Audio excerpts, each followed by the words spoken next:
the United States, both in military, not maybe social, because the Philippines, both in military, but economics also. Duterte then added his hopes for another new friend, Russia. America has lost me. And maybe I will also go to Russia to talk to Putin and tell him that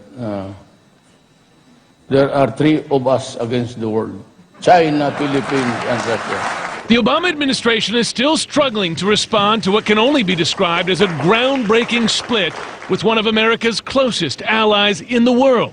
It is inexplicably at odds with the very close relationship that we have with the Filipino people. We are going to be seeking an explanation of exactly what the president meant when he talked about separation from the U.S. It's not clear to us exactly what that means. Tensions have been rising in the Philippines. An anti-American protest outside the U.S. Embassy in Manila got bloody yesterday when a police van repeatedly plowed into the crowd.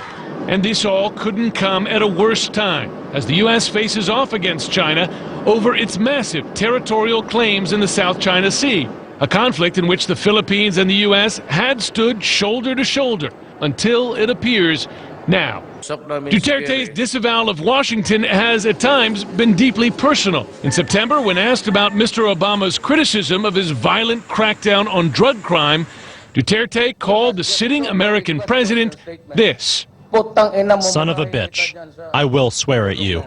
He later apologized, but soon after announced that he was canceling military exercises and other cooperation with the U.S.